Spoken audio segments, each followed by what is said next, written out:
Hello friends. स्वागत है आपका एक बार फिर से मेरे चैनल एजुकेशन विद गौरव में। कैसे हैं आप सब लोग? मैं उम्मीद करता हूं आप ठीक होंगे, स्वस्थ होंगे और अपने घर पे सेफ होंगे। इस टाइम पर दोस्तों सबसे ज़्यादा ज़रूरी तो यही है कि आप लोग स्वस्थ रहें, है ना। सबसे ज़रूरी तो अपना ध्यान रखें दोस्तों, और उसके बाद बाकी चीज़ें हैं, stay home stay safe. Okay. तो फ्रेंड्स, जैसा कि आप सब जानते हैं, उत्तराखंड लेक्चरर केमिस्ट्री के लिए तैयारी कर रहे हैं। और मैं जो पिछला वीडियो है वो अगर आप लोगों ने नहीं देखा तो उसका जो लिंक है वो मैं आई बटन के ऊपर दे दूंगा ऊपर, तो आप लोग वहां से देख सकते हैं उसको, ठीक है।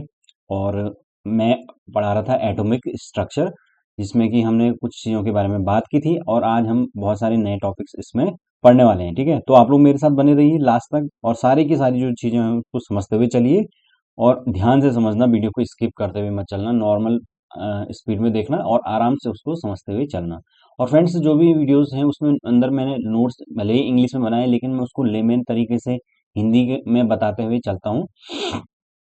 तो मेरे ख्याल से इतनी ज़्यादा दिक्कत नहीं होनी चाहिए किसी को भी। वैसे भी एग्जाम के अंदर जो है इंग्लिश में ही ज़्यादा कंफर्टेबल पढ़ने के लिए होता है। हिंदी के अंदर इतनी कठिन जो है वो उसमें उसका ट्रांसलेशन होता है कि वो दिक्कत कर सकता है। वैसे भी दोस्तों इंग्लिश में ही पढ़ना आपके लिए अच्छा है, करियर के लिए भी अच्छा है, क्योंकि हर जगह उसी की डिमांड है। और मुझे नहीं लगता है कि हिंदी में सब्जेक्ट पढ़ने का कोई मतलब बनता है, ठीक है। तो मेरे ख्याल से तो सब लोग आप लोग इंग्लिश में ही जो है इसको करें। और बाकी मैं सरल तरीके से तो उसको बता ही रहा हूँ मुंह से, और आसान भाषा में ही वो लिखा हुआ है, तो इतना ज़्यादा कोई टफ नहीं है। और अपने मास्टर्स के अंदर भी आपने इंग्लिश में ही पढ़ा होगा, तो मेरे ख्याल से इंग्लिश में ही पढ़ना ज़्यादा अच्छा है। इसमें जो हिंदी वर्ड्स हैं वो बहुत कठिन होते हैं वैसे भी, और उसमें कई मिस्टेक्स भी होती हैं। एग्जाम के अंदर फाइनली जो है इंग्लिश का ही जो क्वेश्चन, मतलब जो उसका ट्रांसलेशन होगा वो सही माना जाता है एट द एंड में। ओके, तो क्यों ना आप इंग्लिश वाला ही को ही करें तो ज़्यादा बेटर है, ठीक है। तो चलिए शुरू करते हैं हमारा आज का सेशन। तो जैसे कि मैंने बात की थी कि हम बात करने वाले हैं एटॉमिक स्ट्रक्चर के बारे में, उसके संबंध में मैं ऑलरेडी एक वीडियो तो बना ही चुका हूँ। तो उसी सीरीज में जो है हम आज एक नया वीडियो देखने वाले हैं, ठीक है। तो फ्रेंड्स, जैसे कि हमने बात की थी कल पिछले वीडियो के अंदर, अब हम बात करने वाले हैं इसमें आज atomic number and mass number. इनके बारे में आपने सुना भी होगा, एटॉमिक नंबर और मास नंबर के बारे में बहुत बेसिक चीज़ है, लेकिन फिर भी मैंने कहा इसको एक बार डाल देते हैं। तो क्या है एटॉमिक नंबर एंड क्या है मास नंबर, देख लेते हैं। The number of protons in the nucleus which is equal to the total positive charge, ठीक है। तो टोटल नंबर ऑफ प्रोटॉन्स जितने भी न्यूक्लियस के अंदर प्रेजेंट होते हैं वो क्या होते हैं, हम जानते हैं कि टोटल नंबर ऑफ न्यूक्लियस जितने होंगे उतना ही उसके अंदर क्या होता है, पॉजिटिव चार्ज होता है, उसके अंदर धनात्मक एक चार्ज माना जाता है। ओके। और वो रिफर करता है, it refers to as the atoms atomic number. तो सिंपल सी बात है, जितना उसका पॉजिटिव चार्ज है वो उसके प्रोटॉन्स की संख्या है, और जितनी उसकी प्रोटॉन्स की संख्या है वो उसके एटॉमिक नंबर, यानी जिसको हम जेड से रिप्रेजेंट करते हैं, तो वो उसके इक्वल होता है। यानी कि atomic number is equal to the number of protons and number of positive charge in the nucleus. Okay, it is also equal to the number of electrons in the neutral atom। और कोई भी neutral atom होगा उसके लिए जो है number of protons जितने आपके सेंटर में होंगे उतने ही उसके चारों तरफ क्या होंगे, आपके इलेक्ट्रॉन्स भी होंगे। क्योंकि जितने यहाँ पर जो है, अगर न्यूक्लियस है ये और इसके चारों तरफ सपोज ये ऑर्बिट है, इन ऑर्बिट्स में इलेक्ट्रॉन्स हैं, तो उन ये इलेक्ट्रॉन्स हैं। तो दोस्तों जाहिर सी बात है कि क्या करना पड़ेगा, जितना यहाँ पर पॉजिटिव चार्ज होगा ये नेगेटिव चार्ज चारों तरफ उतना ही होगा न्यूट्रल एटम के अंदर, इसको बैलेंस करने के लिए। ओके। तो टोटल नंबर ऑफ जो आपके प्रोटॉन्स होंगे वो टोटल नंबर ऑफ इलेक्ट्रॉन्स के बराबर हो जाएंगे इन केस ऑफ न्यूट्रल एटम, ठीक है। The total number of nucleons, nucleons का मतलब होता है प्रोटॉन्स एंड न्यूट्रॉन्स, ये दोनों मिलके हम इसको कंबाइंड में कहते हैं न्यूक्लियंस। ये मिलकर बनाते हैं आपका मास नंबर, जिसको हम ए से रिप्रेजेंट करते हैं, ठीक है। तो ये है हमारा mass number and atomic number. इसके ऊपर जो है क्वेश्चन एक देख लेते हैं। क्वेश्चन है, calculate the number of protons and neutrons in the nucleus and number of electrons surrounding the nucleus with of an atom. Atom जो है वो है 39 के एटम, यानी के है और उसका जो ऊपर दे रखा है 39 atom. What are the atomic number and mass number of this atom. तो सॉल्यूशन कर लेते हैं। इसमें आप देख सकते हैं कि ऊपर जो है 39 जो है वो के लिखा हुआ है, तो जब इस प्रकार से लिखा होता है तो इसका मतलब क्या होता है, इसका मतलब होता है कि यहाँ पर एटॉमिक, ये सॉरी, यहाँ पर जो है जो ऊपर दिया होता है उसको कहते हैं मास नंबर, और जो नीचे होता है उसको एटॉमिक नंबर कहा जाता है। आपका परमाणु भार और परमाणु क्रमांक के नाम से आप हिंदी में जानते हैं, ठीक है। तो उसी हिसाब से जो है हमारे पास जो है मास नंबर है 39, और चूंकि मास नंबर 39 है तो उस हिसाब से हमारे पास जो, क्योंकि मास नंबर होता है total number of protons and neutrons, तो जाहिर सी बात है कि दोनों में से एक क्या होगा, जो प्रोटॉन्स है वो तो 19 होंगे, क्योंकि वो नंबर ऑफ किसके बराबर होंगे, जितने प्रोटॉन्स होंगे उतने ही इलेक्ट्रॉन्स होंगे और उतना ही उसका आपका एटॉमिक नंबर होगा, तो वो आपके 19 के बराबर हो जाएगा, और 20 उसमें न्यूट्रॉन्स होंगे। इसीलिए जो है 20 प्लस 19 39 उसका मास नंबर होगा। तो वो एटम आपका के पोटेशियम है, और उसका जो प्रोटॉन्स है वो 19 है, उसमें न्यूट्रॉन्स आपके 20 हैं, और इलेक्ट्रॉन्स भी आपके 19 है, और इसलिए टोटल जो एटॉमिक नंबर है वो 19 है, मास नंबर 39 है। ओके, तो इस तरीके से दोस्तों ये क्वेश्चन करना था। नेक्स्ट देख ले। क्वेश्चन नंबर सेकंड है, the number of electron, proton and neutron in a species is equal to the 10 13 and 14 respectively, assign the proper symbol. अब इसको सिंबल असाइन कर लेते हैं। वो कह रहा है कि इलेक्ट्रॉन का जो है वो जो नंबर है वो कितना है, 10 है, प्रोटॉन जो है वो 13 है, और न्यूट्रॉन 14 है। इन्होंने अलग अलग दे रहे हैं। तो हम सबसे पहले देख लेते हैं कि यहाँ पर हमको एटॉमिक नंबर चाहिए। तो atomic number is equal to the number of protons या positive charge in the nucleus. तो नंबर ऑफ प्रोटॉन हमारे पास दे रखे हैं कितने, 13, तो इसलिए 13 हो जाएगा, और हमारे पास जो नंबर ऑफ प्रोटॉन्स है वही आपका एटॉमिक नंबर हो जाएगा। तो इसका मतलब एटॉमिक जो नंबर है वो 13 है। अब जितना एलिमेंट का एटॉमिक नंबर होगा वो, उससे हमें पता चल जाएगा कि एलिमेंट कौन सा है। तो एलिमेंट आपका एल्यूमिनियम है। उसके बाद हमें बात करनी है मास नंबर की। तो मास जो नंबर है वो हमने बात की टोटल नंबर ऑफ आपके प्रोटॉन्स एंड न्यूट्रॉन्स। तो टोटल नंबर ऑफ प्रोटॉन्स और न्यूट्रॉन्स को ऐड कर लो। 13 जो है आपके प्रोटॉन है, और 14 आपके न्यूट्रॉन्स दे रखे हैं, तो इसलिए टोटल 27 हो गए, 27। इसलिए the number of proton is not equal to the number of electrons, the specify is not electrical neutral. तो स्पेसीज जो है वो इलेक्ट्रिकली न्यूट्रल नहीं है, क्योंकि आप देख सकते हैं यहाँ पर जो इलेक्ट्रॉन्स की संख्या है वो 10 ही है, जबकि प्रोटॉन्स है वो 13 है। जबकि इलेक्ट्रॉन्स को कितना होने चाहिए, 13 होने चाहिए। 3 इलेक्ट्रॉन की डेफिशिएंसी है, तो 3 इलेक्ट्रॉन की डेफिशिएंसी होने का मतलब है कि 3 इलेक्ट्रॉन इसमें से निकल गए हैं। तो 3 इलेक्ट्रॉन निकलने का मतलब है ये एक क्या होगा, कैटायन होगा, और उस पर 3 पॉजिटिव चार्ज होगा। तो कितना चार्ज होगा, 3 पॉजिटिव चार्ज होगा, और उसका जो सिंबल होगा वो क्या होगा, 30 एल्यूमिनियम 27 3 पॉजिटिव, मतलब एल्यूमिनियम 3 पॉजिटिव का ये आपका प्रॉपर सिंबल इसको असाइन किया जाएगा। ठीक है, तो इस प्रकार से हम इसको समझ सकते हैं। अब आप समझ गए होंगे कि जो आपका एटॉमिक नंबर और मास नंबर क्या होता है। ठीक है, चलिए आगे चलते हैं। नेक्स्ट नेक्स्ट है आपके पास dual behaviour of matter. Dual behaviour यानी कि दोहरी प्रवृत्ति या दोहरा नेचर किसका, मैटर या पदार्थ का। ठीक है ना, तो पदार्थ जो है उसका दोहरा नेचर होता है। When bound inside an atom, electron behave not like solid particles but instead like waves. This idea was proposed in 1924 by Louis D. Broglie.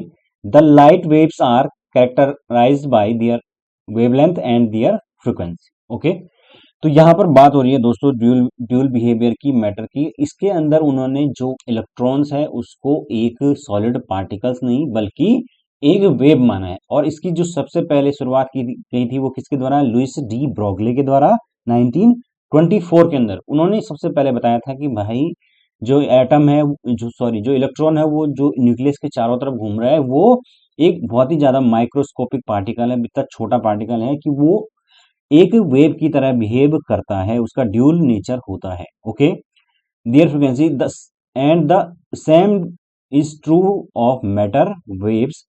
De Broglie suggested that wavelength of a matter waves lambda is given by the equation. तो उन्होंने इसके लिए जो wavelength है उसके लिए equation भी दी थी, जिस इक्वेशन को कहते हैं हम lambda is equal to H upon M भी। ठीक है, एंड एच यहाँ पर क्या होगा, प्लैंक्स कांस्टेंट, और एम यानी मास, और वी यानी वेलोसिटी। ठीक है, तो एम मास और वेलोसिटी दोनों को हम क्या कहते हैं कंबाइन में पी या आपका मोमेंटम कहते हैं, इसको हिंदी में क्या कहते हैं, संवेग कहते हैं, मोमेंटम या आपका संवेग। तो एक ही बात है दोनों, मेरे ख्याल से आपको समझ में आ रहा होगा। ठीक है, एक मिनट यार, मुझसे इससे राइटिंग क्यों नहीं बनती। ओके, उसके बाद नेक्स्ट, वह तो ये मैंने आपको बता दिया कि ये एच जो है वो प्लैंक्स कांस्टेंट है, बी मोमेंटम है। This equation allow us to connect a wave property wavelength with practical property of mass and velocity. तो यहाँ पर आप इस इक्वेशन को अंदर ध्यान से देखें तो यहाँ पर एक साइड इसके क्या है, लैम्डा है, जो कि जिसका मतलब होता है वेवलेंथ। तो वेवलेंथ एक वेव की प्रॉपर्टी है, और यहाँ पर दूसरी साइड आप देख सकते हैं क्या है, मास। तो मास क्या है, अपने आप में एक प्रॉपर्टी है जो कि पार्टिकल से रिलेटेड होती है। तो इस तरीके से ये दो इक्वेशन दोनों को ही इक्वल कर रही है, दोनों को एक साथ बताती है। तो इससे ही पता चल जाता है कि ये जो इक्वेशन है ये ड्यूल नेचर ऑफ मैटर को शो करती है, पदार्थ के दोहरी प्रवृत्ति को शो करती है। ठीक है, इसके बेसिस पर हम एक कैलकुलेशन देख लेते हैं। यहाँ पर जो क्वेश्चन है वो किस प्रकार से होता है, calculate the wavelength of a particle of mass 3.1 into 10 की power minus 31 kg that is moving with the speed of 2.21 into 10 की पावर 7 मीटर पर सेकेंड, और एच की वैल्यू तो हम जानते हैं 6.626 10 की पावर माइनस 34 जूल सेकेंड के बराबर होते हैं। तो ये वैल्यूज जो है ऑलरेडी गिवन होती है। तो फ्रेंड्स इसीलिए हम अगर हम बात करें डी ब्रोगली के इक्वेशन के अनुसार, तो लैम्डा जो है वो एच अपॉन एम बी के बराबर होता है। तो वैल्यू रख लेंगे, एच की वैल्यू हमने रख दी 6.67 इंटू 10 की पावर माइनस 34। एम की वैल्यू जो है वो गिवन है 3.1 इंटू 10 की पावर माइनस 31। तो यहाँ पर हमने उसको पुट किया, और 2.21 इंटू 10 की पावर 7 मीटर सेकेंड इनवर्स इसको हमने पुट किया। इस 31 को ऊपर ले जाएंगे तो ये माइनस का 3 हो जाएगा, और ये माइनस का 7 हो जाएगा, माइनस का 11 हो जाएगा जुड़ के। और उसके बाद इसको इन दोनों को मल्टीप्लाई करके इससे डिवाइड करेंगे तो 9.67 आएगा।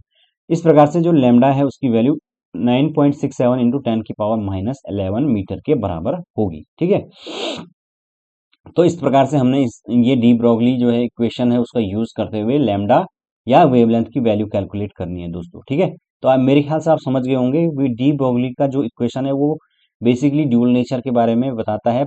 आपके इलेक्ट्रॉन को वो एक ऐसा पार्टिकल मानता है, क्योंकि वो एक बहुत ज़्यादा छोटा पार्टिकल है, तो ये दोनों की तरफ बिहेव करेगा, एक मैटर की तरह भी और एक वेव की तरह भी। ओके, बड़ी जो बॉडीज हैं वो उनके अंदर ये फीचर लागू नहीं होता है, क्योंकि उनके अंदर जाहिर सी बात है जो बहुत बड़ी बॉडीज होंगी उसके अंदर नॉर्मली जो हम उसकी जो वेव्स होगी वो बहुत ही ज़्यादा बहुत स्मॉल होगी, वो नेग्लिजिबल होगी ऑलमोस्ट। ओके, चलते हैं आगे, आगे आगे देखते हैं। तो दोस्तों नेक्स्ट हमारे पास जो कॉन्सेप्ट है वो है हिजनबर्ग अनसर्टेनिटी प्रिंसिपल। ठीक है, हिजनबर्ग का अनिश्चितता सिद्धांत, ये बार इसके बारे में आपने पढ़ा होगा। हाइजनबर्ग जो है उन्होंने एक सिद्धांत दिया था जिसको अनिश्चितता सिद्धांत के नाम से जाना जाता है। क्या कहा था उन्होंने अपने सिद्धांत के अंदर, according to Heisenberg uncertainty principle it is difficult to measure position of an electron and its velocity both quantity accurately at the same time। Okay, तो उन्होंने बात की थी दो चीजों के बारे में। किन दो चीजों के बारे में, पहली चीज थी पोजीशन, और दूसरी चीज थी वेलोसिटी। ठीक है, तो इन्होंने कहा कि हम जो कोई पार्टिकल होता है उसके लिए कभी भी हम इन दोनों चीजों को एक टाइम पर एक्यूरेट उसका मेजर नहीं कर सकते। समझ रहे हो, कहने का मतलब है कि हम दोनों को बहुत ज़्यादा डिफिकल्ट है कि हम दोनों को एक साथ एक टाइम पर सही से मेजर कर पाए। ठीक है, एक अगर हम उसको सही से मेजर करेंगे दूसरे में बहुत ज़्यादा अनिश्चितता बढ़ जाएगी। ठीक है, अगर इसको मैथमेटिकली रूप से बात करें तो अगर हम बात करें डेल्टा एक्स, वो क्या है, अनसर्टेनिटी है इन डिफाइनिंग द पोजीशन।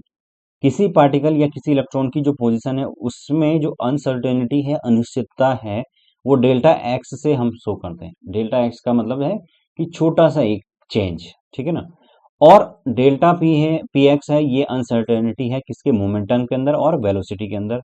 तो अनसर्टेनिटी का जो एक्सप्रेशन है वो मैथमेटिकली एक्सप्लेन किया जाता है बाई किसके द्वारा, delta x into delta P is greater than equal to H upon 4 pi के द्वारा। ओके, यहाँ पर जो है हम क्या लिख सकते हैं, डेल्टा एक्स और पी को हम एम इंटू वी भी लिख सकते हैं, क्योंकि मास इंटू वेलोसिटी ही मोमेंटम होता है।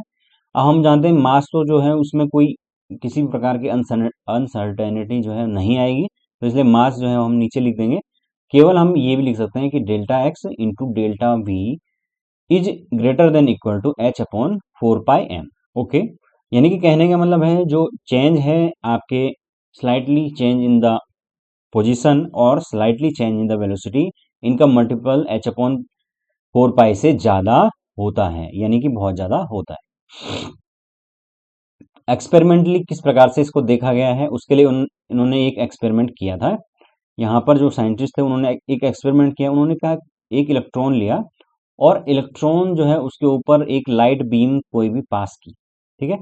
तो उन्होंने देखा कि जब लाइट बीम इसके ऊपर पास हो रही है तो वो क्या करेगा, वो बेसिकली इसके लिए था कि उसकी जो एग्जैक्ट पोजीशन है उसको मेजर किया जा सकता है कि कहाँ पर वो न्यूक्लियस के चारों ओर किस जगह पर वो इलेक्ट्रॉन होगा, उसको मेजर किया। लेकिन इस रेज के या इस बीम के कारण से जो है उसकी एनर्जी इंक्रीज हो गई, और एनर्जी इंक्रीज होने के कारण उसकी वेलोसिटी में चेंज आ गया। इसका मतलब हुआ ये कि जब हमने उसकी पोजीशन को एग्जैक्ट मेजर करने की कोशिश की तो उसकी जो वेलोसिटी है उसकी अनसर्टेनिटी बढ़ गई। ओके, तो कि इस स्थिति में हम क्या नहीं कर सकते, कभी भी एग्जैक्ट पोजीशन को मेजर नहीं कर सकते, ठीक है। यहाँ पर एच की वैल्यू जो है वो प्लैंक कांस्टेंट के बराबर होगी, जो कि 6.626 इंटू 10⁻³ जूल सेकंड के बराबर होता है। ओके, अब अगर हम बात करें, ये तो हमने देख लिया कि ये हमने अनसर्टेनिटी की बात कर ली, लेकिन इसका सिग्निफिकेंस क्या होता है, मतलब हम क्यों पढ़ रहे हैं इसको, इसका महत्व क्या है। तो महत्व देख लेते हैं। महत्व का क्या मतलब है कि इसका एग्जैक्ट यूज क्या है। Using Bohr atomic theory we could calculate the radius of one electron system such as hydrogen, helium, lithium, two positive, and velocity of an electron is in orbit, and according to Heisenberg uncertainty principle it is not possible to know the position or the velocity of electron with accuracy. Okay, तो यही यहाँ पर सबसे बड़ी बात है कि Bohr का जो मॉडल है, एटॉमिक मॉडल, वो क्या है, वन इलेक्ट्रॉन सिस्टम पर लागू होता है। और वो बेसिकली बात कर रहा था जो हमने कल भी डिस्कस किया कि इलेक्ट्रॉन जो है वो न्यूक्लियस के चारों तरफ, उन्होंने बात की, फिक्स ऑर्बिट के अंदर मूव करते हैं और उन ऑर्बिट्स में उसकी एनर्जी जो है वो रेडिएट नहीं होती है। वो ऑर्बिट क्या कौन कौन से थे, के एल एम, है ना, इस प्रकार से थे वो। एक मिनट, के एल एम, इस प्रकार से, है ना। लेकिन यहाँ पर बात हिजनबर्ग ने कुछ अलग ही कर दी। उन्होंने कहा कि भाई एग्जैक्ट पोजीशन तो हम मेजर कर ही नहीं सकते हैं, वेलोसिटी और जो है वो आपकी पोजीशन, उनमें एक अनसर्टेनिटी बनी रहेगी। तो इसका मतलब कि जो ये प्रिंसिपल है जो बोहर के द्वारा दिया गया, इसमें कुछ गड़बड़ है, ये सही नहीं है। ओके, तो इसीलिए इस प्रिंसिपल का यूज है कि therefore one can describe only the probability of finding an electron given volume rather then it's exact position. इसकी एग्जैक्ट पोजीशन नहीं ज्ञात की जा सकती है, क्योंकि क्वांटम जो फिजिक्स है उसके अकॉर्डिंग ये बात होती है। इसमें क्वांटम फिजिक्स क्या कहती है कि जो एग्जैक्ट पोजीशन है इलेक्ट्रॉन की न्यूक्लियस के चारों ओर, उसको ज्ञात नहीं किया जा सकता है उसका, क्योंकि वहां पर अनसर्टेनिटी, हेजनबर्ग का जो अनसर्टेनिटी प्रिंसिपल है वो बताता है कि एग्जैक्ट पोजीशन को हम मेजर नहीं कर सकते, ठीक है। तो इस हिसाब से जो है हम क्या कर सकते हैं, केवल इलेक्ट्रॉन के पाए जाने की जो संभावना है उसको पता कर सकते हैं। ओके, कहने का मतलब है कि इलेक्ट्रॉन जो है वो न्यूक्लियस के चारों ओर किन जगहों पर पाया जा सकता है, इसकी प्रोबेबिलिटी को हम फाइंड कर सकते हैं in a given volume rather than exact position. Okay, तो ये है हमारा मेन इसका सिग्निफिकेंस कि आखिर हम हिजनबर्ग के प्रिंसिपल को क्यों पढ़ते हैं। उसके बाद next, Heisenberg principle become significant in case of microscopic objects like an electron. The mass of electron is 9.1 into 10⁻³ kg। तो जो भी प्रिंसिपल ये हिजनबर्ग का है, ये हमारे माइक्रोस्कोपिक जो पार्टिकल्स हैं उसके ऊपर लागू होता है। ऑब्वियसली जो बड़े पार्टिकल्स हैं उनके ऊपर ये लागू नहीं हो सकता है, क्योंकि उनके अंदर जो, जैसे कि आदमी है या कोई बड़ा ऑब्जेक्ट है, बड़ा पिंड है, कोई प्लेनेट है, तो उस प्रकार की जो बड़े पिंड बॉडीज होंगी उसके अंदर उनके जो पोजीशन है उसमें अनसर्टेनिटी इतनी ज्यादा नेग्लिजिबल होगी, बहुत छोटी होगी, वो बहुत ज्यादा नेग्लिजिबल होगी। इसलिए उसको, उसका मतलब उसको हम एक तरह से इग्नोर कर सकते हैं। तो इसीलिए छोटे बड़े जो बॉडीज हैं उसके ऊपर ये लागू नहीं होता है, केवल टाइनी पार्टिकल्स जैसे कि आपके इलेक्ट्रॉन, उसके ऊपर ये लागू होता है, ठीक है। अगर हम बात करें इलेक्ट्रॉन के लिए, तो इलेक्ट्रॉन के लिए हम जानते हैं यार 9.1 इंटू 10⁻³ इसका मास होता है। और इस प्रिंसिपल को हम इसके ऊपर अप्लाई करते हैं तो delta x into delta v greater than equal to H upon 4 pi m, ये हम जानते हैं। तो इसको रख दो फॉर्मूले के अंदर। यहाँ पर वैल्यू हमने 6 एच प्लैंक कांस्टेंट की वैल्यू रख दी 6.626 इंटू 10⁻−34 जूल सेकेंड। यहाँ पर फोर जो है वो फॉर्मूले के अंदर है, और पाई की वैल्यू हम जानते हैं 3.14 के बराबर होती है, या 22/7 होती है। लेकिन यहाँ पर 22/7 नहीं, पॉइंट के अंदर ही रखेंगे। और एम जो है वो मास है, वो 9.1 इंटू 10⁻−31 kg के बराबर है। तो इस प्रकार से कैलकुलेट करने पर ये आता है 5.7579 into 10⁻5 metre square second inverse के बराबर, क्योंकि यहाँ पर जूल जो है वो केजी मीटर स्क्वायर सेकेंड -2 के बराबर होगा। ठीक है, इस प्रकार से ये हमारे पास delta x into delta v की बी एक्स की वैल्यू निकल के आ गई है। अगर हम इसमें ट्राई करें, if we try to find the exact location of the electron, say the uncertainty is 10⁻9 m यानी कि metre, then the uncertainty in its velocity will B.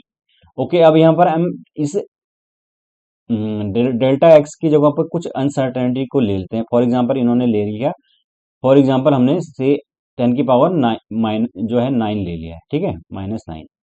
तो जब यहाँ पर इसको रखेंगे ये नीचे आ जाएगा, और उसके बाद इसको ऊपर ले जाएंगे तो ये माइनस हो गई। इस प्रकार से वैल्यू देगा 5.79 इंटू 10⁻4 मीटर सेकेंड इनवर्स। तो इसका मतलब अगेन हम देख सकते हैं कि जो चेंज इन द वेलोसिटी है वो किसके बराबर आ रहा है, 5.79 इंटू 10⁻4 मीटर सेकेंड इनवर्स। तो इतनी बड़ी वैल्यू जो है वो इन किसके अंदर आ रही है, वेलोसिटी के चेंज के अंदर आ रही है। इसका मतलब अनसर्टेनिटी और ज्यादा बढ़ गई है।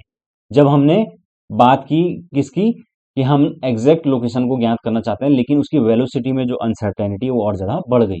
ठीक है, तो यही आपका इसका यूज है डी डी इसके प्रिंसिपल का, अनसर्टेनिटी प्रिंसिपल का। In view of this calculation, it is difficult to justify the classical picture of an atom is based on the Bohr model। ठीक है, तो बोहर का जो मॉडल है वो तो क्लासिकल पिक्चर शो करता है, लेकिन उसको ये जस्टिफाई नहीं कर पा रहा है कि किस प्रकार से जो है ये चीजें हो रही हैं। मतलब वो तो सीधे सीधे बता देता है कि हाँ भाई इसके चारों ओर ये फिक्स ऑर्बिट में यहाँ पर घूम रहा है, लेकिन बोहर थ्योरी इसको एक्सप्लेन नहीं कर सकता है। That give exact position and velocity of an atom of an electron in atom. ठीक है, तो ये हम कह सकते हैं कि लिमिटेशन थी बोहर थ्योरी की, या बोहर थ्योरी को भी इसने फेल कर दिया था। ठीक है, चलते हैं आगे। आई होप आप लोगों को समझ में आया हो। आगे देखिए, अब हम जब इस प्रकार की जो थ्योरी है वो फेल हो गई, तो उसके बाद हमारे पास आई क्वांटम मैकेनिकल थ्योरी। इसके लिए इलेक्ट्रॉन के लिए हम जानते हैं, और इलेक्ट्रॉन की जो क्वांटम मैकेनिकल थ्योरी है वो बात करती है ऑर्बिटल एंड क्वांटम नंबर की। ठीक है, तो क्वांटम नंबर जो दोस्तों बहुत ज्यादा इंपॉर्टेंट होते हैं केमिस्ट्री के अंदर। देख लेते हैं क्वांटम नंबर क्या होते हैं। According to quantum mechanics, 3 quantum numbers are needed to describe each electron in an atom, because there are 3 dimensions in space where probability of finding the electron needs to be defined. Okay, and atomic orbitals describe the region in space where the probability of finding an electron is high. कहने का मतलब है जो electrons हैं दोस्तों, जो quantum mechanics है उसमें बेसिकली बात होती है किसकी, कि किस प्रकार से इलेक्ट्रॉन जो है किसी न्यूक्लियस के चारों ओर कहां पर पाया जा सकता है। 3 डायमेंशनल जो त्रिमिमीय जो स्पेस है, 3 डायमेंशनल स्पेस है, उसके अंदर कहां पर उसकी प्रोबेबिलिटी फाइंड की जा सकती है। और उसके लिए 3 प्रकार के जो है वो क्वांटम नंबर नीड होते हैं, जहां पर कि क्योंकि 3 स्पेस कैसा है, 3 डायमेंशनल है, तो इसलिए 3 क्वांटम नंबर जो है रिक्वायर होते हैं। Okay, an atomic orbital describe the region in the space where probability of finding electron is high, जहां पर उसके पाए जाने की संभावना उच्च होती है, ज्यादा होती है, मैक्सिमम होती है। उस स्पेस को जो है वो आपका एटॉमिक ऑर्बिटल डिफाइन करता है। तो इन्होंने एटॉमिक जो थ्योरी है उसके अंदर ये कॉन्सेप्ट दिए हैं एटॉमिक ऑर्बिटल से related. The quantum number specify the shape and direction of the orbital in which the probability of finding electron is highest. The 3 quantum number are denoted by NLM, और जो चौथा quantum number है, the 4th quantum number MS refer to the magnetic property. तो यहां पर हमारे पास total 3 quantum number होते हैं जो NL प्राइमरी होते हैं, NL और M, और उसके बाद एक और होता है जो केवल केवल क्या करता है, मैग्नेटिक जो कैरेक्टर है उसको शो करता है, या उसको कह सकते हैं स्पिन को शो करता है, जिसको हम एम एस से रिप्रेजेंट करते हैं।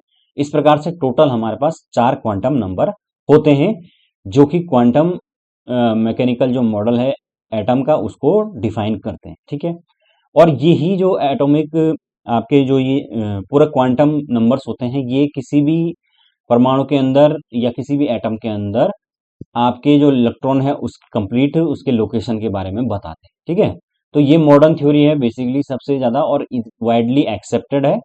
इसके अंदर बेसिकली किन की बात होती है हम देख लेते हैं एक एक करके। ठीक है, सबसे पहली जो चीज है दोस्तों वो है द प्रिंसिपल क्वांटम नंबर।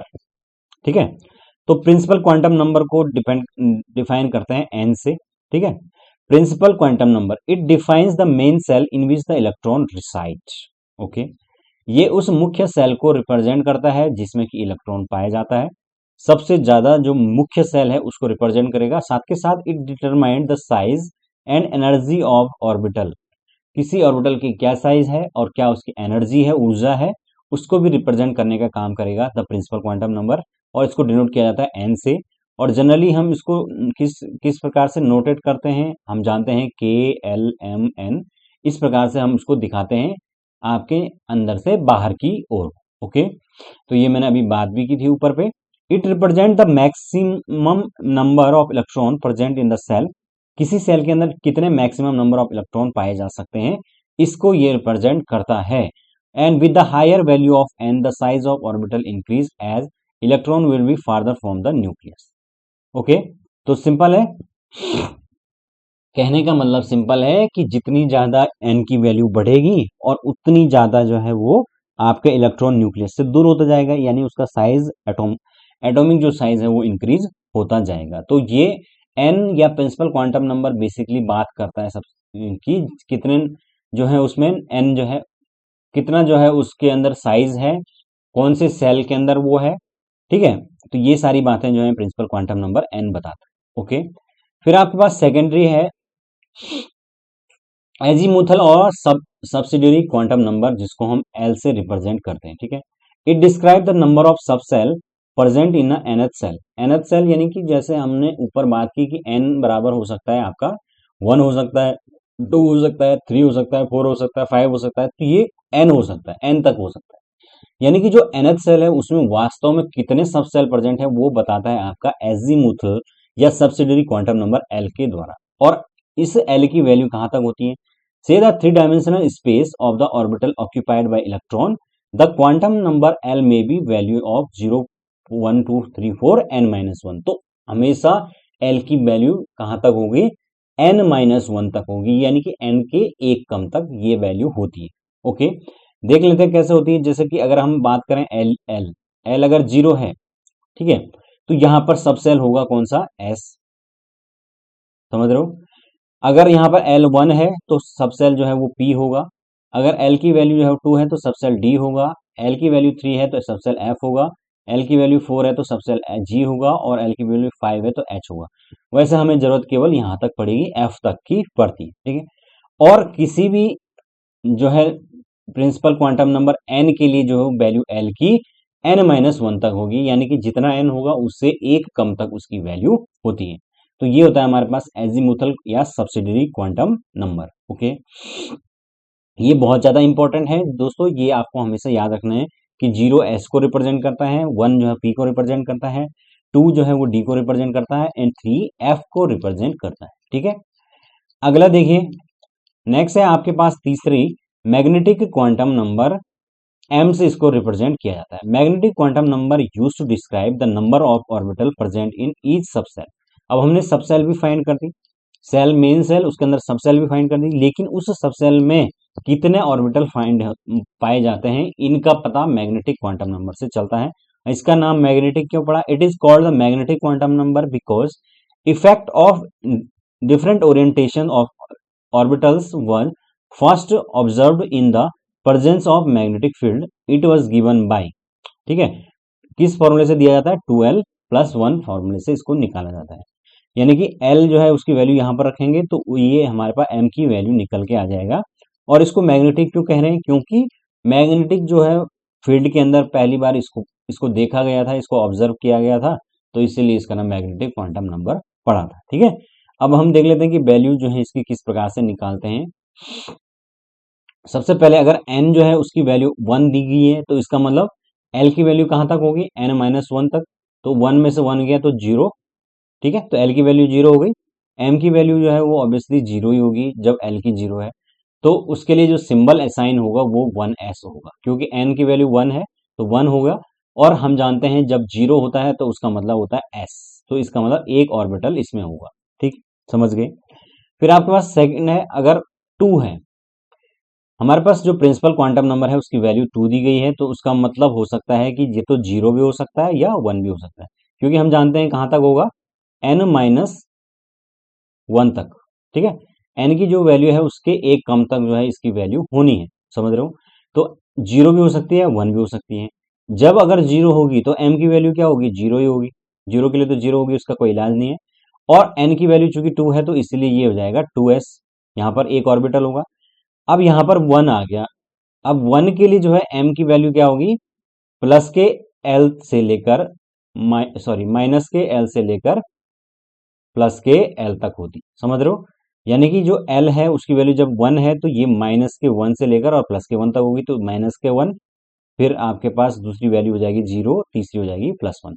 इस प्रकार से ये हमारे पास तीन जो है वो वैल्यू है, और इसका मतलब है कि ये आपके p में होगा, और चूंकि n की वैल्यू 2 है तो इसलिए ये 2p हो जाएगा, समझ गए। 3 ऑर्बिटल्स इसमें पाए जाते हैं, p में आप जानते हैं तीन ऑर्बिटल पाए जाते हैं। ठीक है, नेक्स्ट है आपके पास, अगर प्रिंसिपल क्वांटम नंबर की वैल्यू 3 है तो हमारे पास जो पॉसिबिलिटी है अगेन वो क्या है, 3 है। यहाँ पर 0 भी हो सकता है, 1 भी हो सकता है, 2 भी हो सकता है। इन केस ऑफ 0 तो ये 0 ही रहेगा m की वैल्यू, तो ये 3s हो जाएगा, क्योंकि यहाँ पर प्रिंसिपल क्वांटम नंबर कितना है, 3 है। उसके बाद अगर हम 1 की बात करें तो इसमें अगेन हम जानते हैं कि -l से लेकर +l तक होता है, तो -1 से लेकर +1 तक हमने ये वैल्यू निकाल दी। तो अगेन ये क्योंकि n की वैल्यू 3 है तो ये p है, और ऑर्बिटल यहाँ पर 3 है तो इसलिए 3 हो गया। और 2 के केस में हम -2 होगा, फिर -1, फिर 0 हो सकता है, फिर 1 हो सकता है, फिर 2 हो सकता है, तो 5 हमारे पास टोटल ऑर्बिटल हो गए।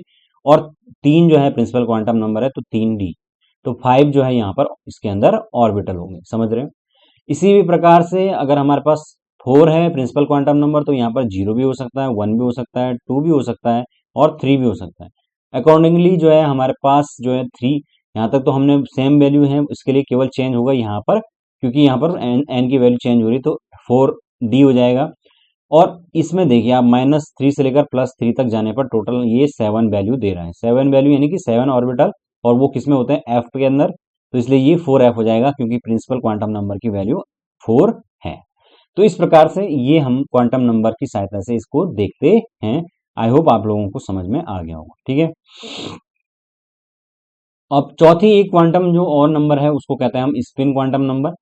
अब इसके अंदर क्या होता है, इसको m से रिप्रेजेंट करते हैं। पहली बात तो it refer the two possible orientation of spin axis of an electron and can take the value +1 and -1 corresponding the to the two spin states that the electrons are spin up and electron spin down and spin up। so ठीक है, तो basically spin quantum number जो m है वो represent करता है कि कोई जो ऑर्बिटल है, सपोज ये ऑर्बिटल है, ये सपोज p है, इसके अंदर हम जानते हैं 3 ऑर्बिटल होते हैं, तो इस ऑर्बिटल के अंदर इलेक्ट्रॉन किस जो है किस ओरिएंटेशन में है, यानी कि वो क्लॉकवाइज है या एंटी क्लॉकवाइज है।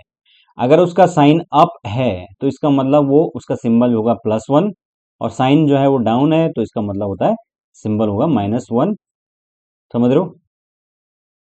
तो इस प्रकार से ये दो चीजें होती हैं, और वो ये दो पॉसिबल ओरिएंटेशन ही इसके हो सकते हैं, इसके अलावा तीसरा कोई ओरिएंटेशन नहीं हो सकता है। तो इसी को कहते हैं हम स्पिन क्वांटम नंबर, जिसको हम +1 या -1 से दिखाते हैं। और ये बेसिकली दिखाता है कि कौन सा ओरिएंटेशन उसका एक्सिस के अकॉर्डिंग है इलेक्ट्रॉन का, समझ रहे हो। तो ये थे हमारे पास आपके क्वांटम नंबर्स। ठीक है, आगे देखते हैं। आगे हम बात करेंगे shape of atomic orbital. Okay, there are 4 kinds of orbitals, हमने अभी अभी बात की sp-df, each which with a different shape of 4 out of 4 sp are considered because these orbitals are most common in organic and biological chemistry। तो यहाँ पर सबसे ज्यादा जो यूज देखा जाता है वो s और p का होगा और इसको हम कंसीडर करते हैं। अगर हम बात करें सबसे पहले जो शेप ऑफ एस और एस ऑर्बिटल की शेप की बात करें तो सबसे पहला देखिए, the boundary surface diagram for s orbital looks like sphere having a nucleus on its center. The s orbitals are spherically symmetric, having probability of finding electron in the given distance equal to all direction। तो यहाँ पर जो s orbital है दोस्तों वो हमारे पास जब हम देखते हैं इसको तो उसका जो शेप है वो स्फेयर की तरह है, और अगर हम इसको 2 डायमेंशन में देखते हैं तो एक सर्कल की तरह दिखाई देता है। यहाँ पर जो स्पेरिकल जो ये शेप है ये दिखाता है कि इसका जो है न्यूक्लियस के अंदर, न्यूक्लियस जो है वो इसके सेंटर में है और इसके चारों के तरफ जो है वो प्रोबेबिलिटी है, क्योंकि इसके ये सिमेट्रिकल है, स्पेरिकल है तो इसलिए सिमेट्रिकल है, और चारों तरफ इसकी जो प्रोबेबिलिटी ऑफ फाइंडिंग इलेक्ट्रॉन है वो गिवन डिस्टेंस पर सेम है, equal in all direction. Okay, तो इसलिए इस प्रकार का जो इसका स्पेरिकल शेप होता है। The size of the s orbital is also found to increase with the increase in the value of principal quantum number। तो जैसे जैसे प्रिंसिपल क्वांटम नंबर की साइज बढ़ता है तो उस हिसाब से इसके साइज बढ़ता है। जैसे कि यहाँ 1s होगा, फिर 2s, 3s, 4s, इस प्रकार से साइज इंक्रीज होगा, डिपेंड करता है कि n की वैल्यू कितनी है। ठीक है, तो इस प्रकार का इसका शेप होता है s ऑर्बिटल का। समझ गए? हम देख सकते हैं इसका एक स्पेरिकल शेप होगा, और चूंकि स्पेरिकल शेप होगा तो probability of finding electron in all direction are equal. Okay, next देखिए, नेक्स्ट है आपके पास the shape of p orbital. P orbital का जो शेप है वो किस प्रकार होता है? Each p orbital consist of 2 sections better known as a lobes which lie on either side of the plane passing through the nucleus. तो यहाँ पर पी ऑर्बिटल को हम जब देखते हैं तो इसमें 2 सेक्शन पाए जाते हैं, और इसका जो प्लेन है जो इसके एटम के न्यूक्लियस से पास होके जा रहा है उसको ये 2 बराबर भागों में बांटता है, इसके दोनों साइड होता है, और इन प्लेन्स को जो ये दोनों साइड सेक्शंस होते हैं इनको हम क्या कहते हैं? लोब्स कहा जाता है। और जो पी ऑर्बिटल होते हैं उसकी जो शेप होती है उसको क्या कहते हैं दोस्तों? डम बेल। ठीक है, क्या कहते हैं? डम बेल। तो डम्बल शेप जो है इसका पाया जाता है आपका एटॉमिक ऑर्बिटल का। As the lobes lie along one of the x, y and z axis, these three orbitals are given designation 2px, 2py and 2pz। Thus we can say that all of 3p orbitals were whose axes are mutually perpendicular। तो यहाँ पर इसके जो तीनों lobes हैं दोस्तों वो तीनों एक्सिस के अराउंड होते हैं, एक्स एक्सिस के, वाई एक्सिस के और जेड एक्सिस के, और उसी के अकॉर्डिंग हम इसको क्या नाम देते हैं? जो एक्स एक्सिस के अराउंड है उसको हम 2px नाम देंगे, जो वाई एक्सिस के है उसको 2py, और जो जेड एक्सिस के उसको 2pz नाम देंगे। और ये तीनों एक्सिस एक दूसरे के म्यूचुअली परपेंडिकुलर होते हैं, 90 डिग्री का एंगल बनाते हैं। Similar to s orbital, size भी इसका और एनर्जी भी पी ऑर्बिटल की भांति, जैसे कि एस ऑर्बिटल में हमारा इंक्रीज हो रहा था, जैसे जैसे प्रिंसिपल क्वांटम नंबर बन रहा था उसी प्रकार से इसके अंदर भी इंक्रीज होता है। यहाँ पर हम देख सकते हैं किस प्रकार से ये एक्स एक्सिस पे है, तो ये इस प्रकार से जो है होगा। बेसिकली हम इसको इस प्रकार से रिप्रेजेंट कर सकते हैं। ठीक है, ऐसे ऐसे बनाते ऐसे हैं। तो ये दोस्तों हम देख सकते हैं जो एक्स एक्सिस है उसके जो अलोंग है वो वहां पर ये पी ऑर्बिटल एक्स एक्सिस के अलोंग, पी ऑर्बिटल जो वाई एक्सिस के अलोंग, और जो जेड एक्सिस है उसके अलोंग। और ये तीनों एक्सिस है, इनको एक साथ अगर हम दिखाएं तो वो कुछ इस प्रकार से होगा। ठीक है, एक्स वाई जेड तीनों एक्सिस के अंदर, और इसी के हिसाब से इनको पी एक्स, पी वाई और पी जेड नाम दिया गया है। ठीक है, और ये तीनों एक दूसरे से क्या बनाते हैं? 90 डिग्री का एंगल बनाते हैं, म्यूचुअली परपेंडिकुलर होते हैं। ओके, तो फ्रेंड्स ये जो है बेसिकली बात है किसकी? ये यहाँ पर एक्स एक्सिस के अलोंग अगर ये इसको इस प्रकार से जो दिखाया गया है, इसका कहने का क्या मतलब होता है कि जो इलेक्ट्रॉन है उसकी प्रोबेबिलिटी जो है वो किस एक्सिस पर सबसे ज्यादा है। जब एक्स एक्सिस पे होगी तो ये वाला स्ट्रक्चर होगा, जब वाई एक्सिस पे होगी तो ये वाला होगा, जेड पे होगी तो ये वाला। इस प्रकार से जो है ये जो एस ऑर्बिटल है उसको दिखाया जाता है, और इसको शेप को हम क्या कहते हैं? डम्बल शेप कहा जाता है। ठीक है, अगला देखिए the shape of D orbitals. तो यहां पर बात करें अगर magnetic the magnetic orbital quantum number for d orbitals in as -2 -1 0 1 2, hence we can say that there are 5 d orbitals। तो हम जानते हैं यार ये जो d ऑर्बिटल है उसके लिए m की वैल्यू कितनी आ रही है, -2 से लेकर +2 यानी 5 आ रही है। 5 किस में होते हैं, d में होते हैं। इसका जो मतलब है कि हम जो d है उसके जो d है उसके ऑर्बिटल्स हैं वो टोटल नंबर ऑफ ऑर्बिटल्स 5 है, और उन 5 ऑर्बिटल्स को जो डेजिग्नेट किया गया है वो किस नाम से किया गया है, dxy dyz dzx dx² - y² and dz²। out of these 5 d orbitals, shape of the first 4 d orbitals are similar to each other with while different from the dz² orbitals where energy of 5 d orbital are the same। ठीक है, तो यहाँ पर 4 जो d orbitals हैं वो लगभग equal होते हैं शेप्स में, और जो पांचवा है वो थोड़ा डिफरेंट होता है dz वाला। ओके, ये कुछ इस प्रकार से होते हैं दोस्तों। हम देख सकते हैं यहाँ पर ये dxy है, dxy आप जानते हैं x और y के बीच में जो है यहाँ पर प्रोबेबिलिटी सबसे ज्यादा होगी इलेक्ट्रॉन क्लाउड के फाइंड होने की। यहाँ पर y और z के बीच में होगी तो इसलिए dyz इसको नाम दे दिया। जहां पर z और x के बीच में होगी तो z और x dzx इसको नाम दे दिया। और ये आपका जो dy² - x² है, जो ये चौथा वाला है, ये वाला dx² - y²। और उसके बाद फाइनली जो ये इलोंगेटेड जो है उसकी तरह है, डम्बेल इलोंगेटेड डम्बेल शेप कहा जाता है इसको, तो ये आपका dz² होता है। इस प्रकार से ये पांचों जो है d ऑर्बिटल्स जो है पाए जाते हैं, और इनकी जो एनर्जी है वो सेम होती है। ओके, चलते हैं आगे। तो इस प्रकार से ये दोस्तों हमने जो साइज ऑफ ऑर्बिटल्स है, sorry size and shape of orbitals हैं वो हमने डिस्कस कर लिए हैं। ठीक है, आगे देखते हैं। अब हम बात करेंगे कुछ रूल्स की। Rules for filling orbital in an atom.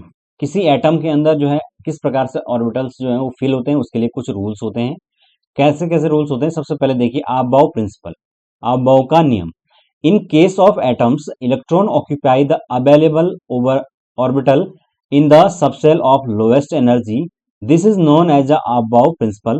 The assignment of all electron in an atom into specific cell and subshell is known as the element's electronic configuration. Okay, तो यहाँ पर बात है एबाउ या अबाउ ने अपने प्रिंसिपल के अंदर बेसिकली बात की थी। इलेक्ट्रॉन हमेशा क्या करता है, जो सबसेल होता है उसके अंदर जो लोवेस्ट एनर्जी है उसको रखना चाहता है, यानी बेसिकली जो सबसे लोएस्ट एनर्जी है उस पोजीशन को ऑक्यूपाई करना चाहता है, और हमेशा एनर्जी के बढ़ते हुए क्रम में वो बढ़ता है। समझ रहे हो, यानी कि वो हमेशा बढ़ते हुए इंक्रीजिंग जो ऑर्डर है उसमें इलेक्ट्रॉन फिल होते हैं। और उसके लिए जो उन्होंने एक ये सिंपल सा एक डायग्राम दिखाया था, किस प्रकार से 1s 2s 3s 4s। तो इस प्रकार से हम इसको बना सकते हैं। सबसे पहले तरीका क्या होता है, 1s से लेकर 7s तक बना दीजिए, उसके बाद एक छोड़ दीजिए, और फिर यहाँ पर अगेन 2p से 7p तक बना दीजिए, फिर एक छोड़ के 3 जो है आपका d से लेकर और 6d तक बना दीजिए, और फिर एक छोड़कर 4f से 5f तक। तो इस प्रकार से ये इलेक्ट्रॉन्स जो हैं हमारे बढ़ेंगे कुछ इस प्रकार से, 1s फिर 2s फिर 2p फिर 3s फिर 3p फिर 4s।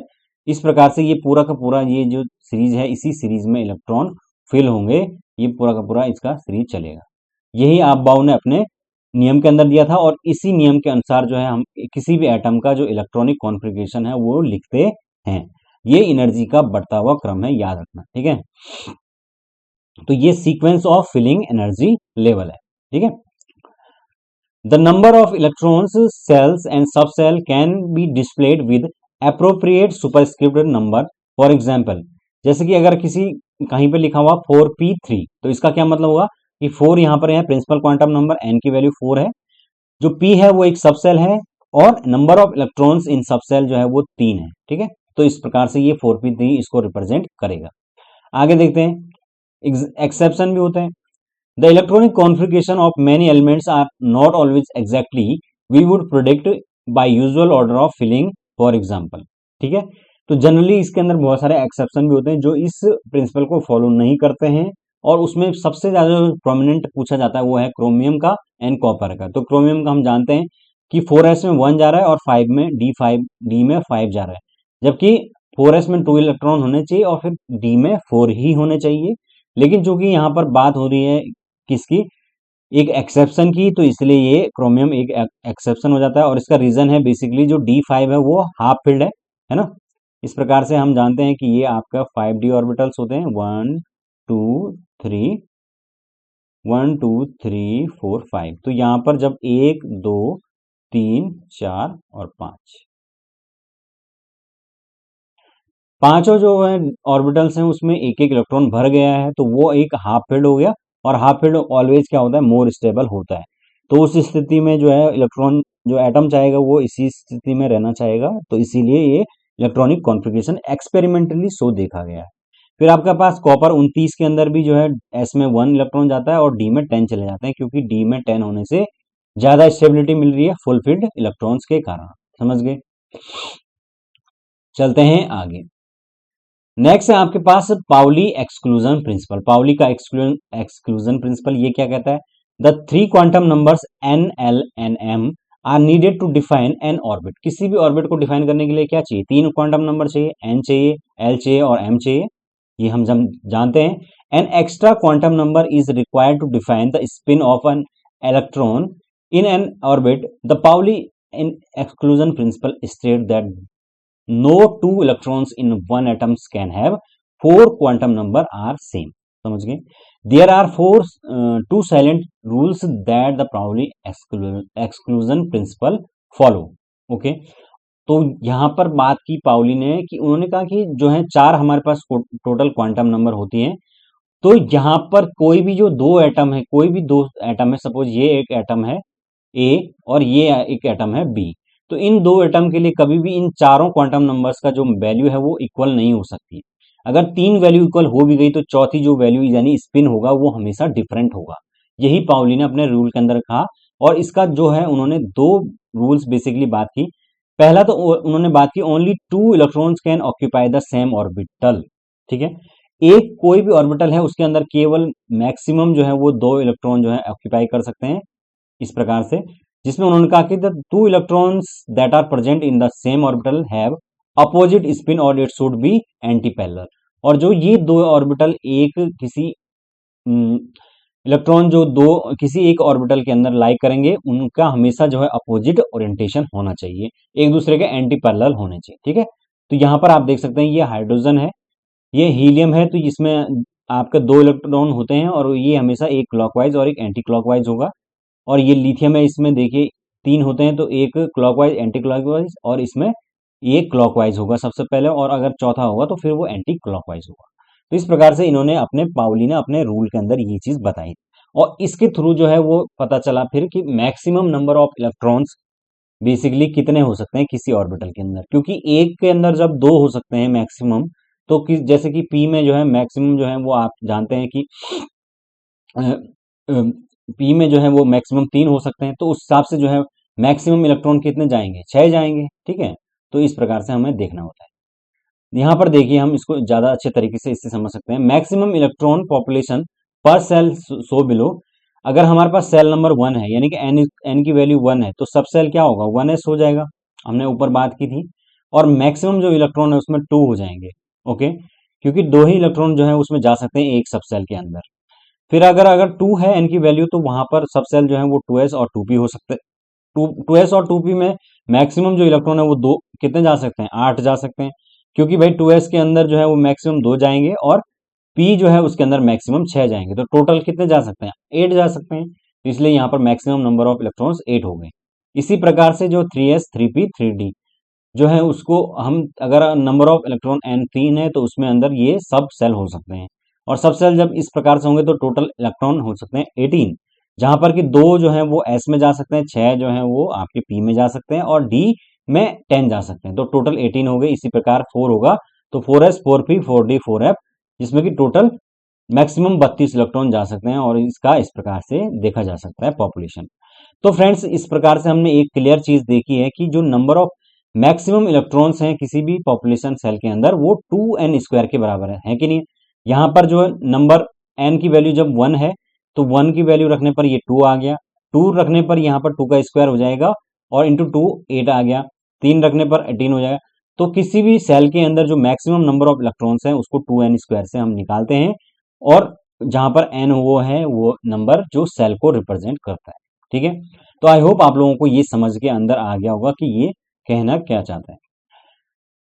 पाउली का एक्सक्लूजन प्रिंसिपल आप समझ गए। पाउली ने अपने एक्सक्लूजन प्रिंसिपल के अंदर बेसिकली बात की थी कि मैक्सिमम जो है इलेक्ट्रॉन्स किसी ऑर्बिट के अंदर कितने भरे जा सकते हैं, और उन्होंने बात की कि दो जो आपके कोई भी इलेक्ट्रॉन्स होते हैं, सॉरी जो दो इलेक्ट्रॉन है उनके लिए चारों क्वांटम नंबर्स का जो वैल्यू है वो हमेशा समान नहीं हो सकता है। ठीक है, अगला देखिए, नेक्स्ट है आपके पास Hund's rule of maximum multiplicity. Hund का जो नियम है, अधिकतम बहुलकता का नियम इसको हिंदी में कहा जाता है। तो इसके अंदर हुंड्स ने बेसिकली क्या बात की, Hund's rule stated that electrons are not paired until each orbitals in a degenerated set has been half filled.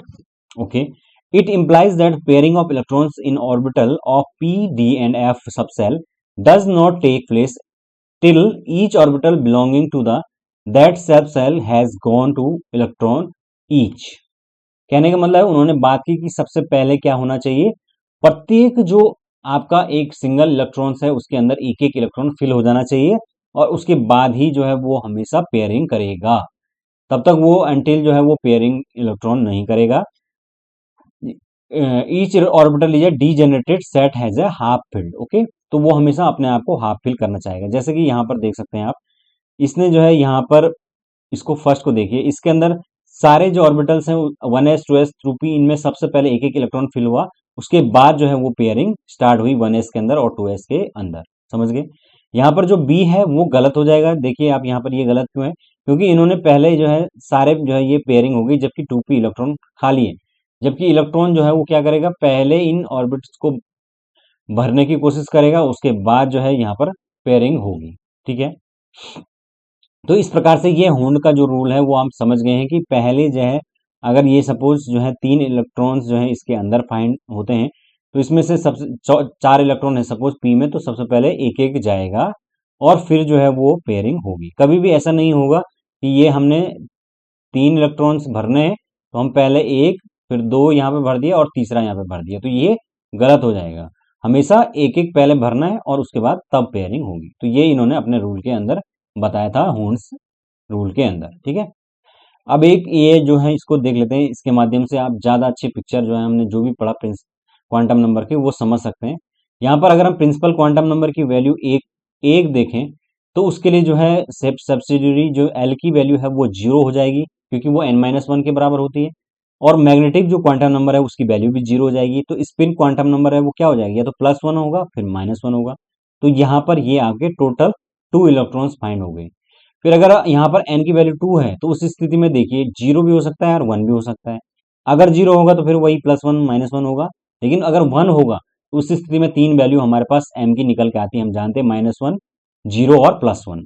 -1 के केस में भी जो है वो प्लस हाफ माइनस हाफ होगा, फिर 0 के केस में भी वही होगा और +1 के केस में। तो टोटल हमारे पास 6 p इलेक्ट्रॉन्स निकल के आ गए। इसी प्रकार से हमारे पास ये टोटल जो इलेक्ट्रॉन्स है वो 8 हो गए। और यहाँ पर अगर हम 3 में देखें तो हमारे पास 3 वैल्यू आती है 0, 1 और 2। इन तीनों के लिए भी हम फर्दर जो है 1 के लिए -1, फिर 0 +1, फिर 2 के लिए हम क्या कहते हैं -2 से लेकर और +2 तक की वैल्यू लेते हैं। इसको इसमें सब में फर्दर एक क्या होगा, +1 -1 यह है स्पिन क्वांटम नंबर की वैल्यू होगी। टोटल हमारे पास 18 इलेक्ट्रॉन होंगे। तो हम देख सकते हैं कि जितना जो n है वो हमेशा किससे निकल रहा है, 2n² के बराबर हो रहा है। यहाँ पर देखिए n की वैल्यू अगर मैं 3 रख दूं तो 3 की जो वैल्यू है वो 3 3 9 जाएगा और 9 दूनी 18। तो ये जो है 18 टोटल इलेक्ट्रॉन होंगे, और इसको गिनकर देख लीजिए ये टोटल हमारे पास 18 निकल के आएंगे। तो ये है हमारे पास दोस्तों क्वांटम नंबर, और इसकी सहायता से हम इलेक्ट्रॉन्स के जो है लोकेशंस का पता करते हैं। इसी प्रकार ये 4 के लिए दिया हुआ है। ठीक है, इसमें जो है टोटल 32 इलेक्ट्रॉन हमारे पास आ जाते हैं।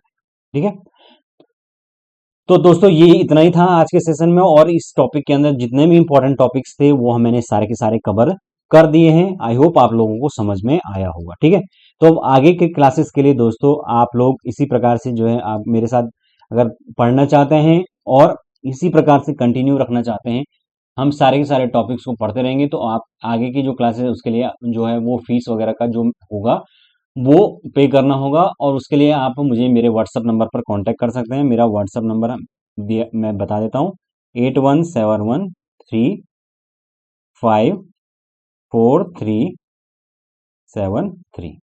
स्टार्टिंग में भी मैंने वीडियो के वो चीज़ बताई है, तो इस पर आप कांटेक्ट कर लीजिए। यहाँ पर आपको पूरी इन्फॉर्मेशन प्रोवाइड की जाएगी कि किस प्रकार से आपको मैं आगे की क्लासेस प्रोवाइड कराऊंगा। उसके लिए मैं एक टेलीग्राम ग्रुप बनाऊंगा जिसके अंदर जो बच्चे फीस पे करेंगे उनको ऐड कर दूंगा। और दोस्तों आप जानते हैं कि आपके आजकल जो है आप कहीं भी जो है पीजीटी के लिए या लेक्चरर के लिए सब्जेक्ट का कोर्स अगर करते हैं तो मिनिमम 5 से 6 हज़ार जो है उसका प्राइस होगा, आपकी फीस होती है। कहीं भी चाहे आप ऑफलाइन या ऑनलाइन कहीं भी उसको पढ़ते हैं, लेकिन मैं इतनी ज़्यादा फीस तो नहीं रखूंगा। मैं उससे आधी जो है उसकी फीस होगी, बहुत कम मतलब फीस होगी जो कि आप सभी के लिए अफोर्डेबल होगी। क्योंकि यहाँ पर आपने मेरे साथ 2 से 3 महीने आप पढ़ना है जब तक पेपर नहीं हो जाता, और 2 से 3 महीने मैंने आपके लिए मेहनत करनी है। तो उसके लिए बेहतर है कि आप फटाफट से अपनी फीस को जमा करें और उसके बाद मेरे साथ लगातार मेहनत करते रहें, और मैं भी आपके साथ पूरी की पूरी मेहनत करूंगा जितनी ज़्यादा मैं मेहनत कर सकता हूँ। ठीक है, तो इस अभी के लिए इतना काफ़ी है। तो आप मुझे इस व्हाट्सएप नंबर पर कांटेक्ट कर सकते हैं आगे की क्लासेस के लिए। ठीक है, तो thank you so much, have a good day.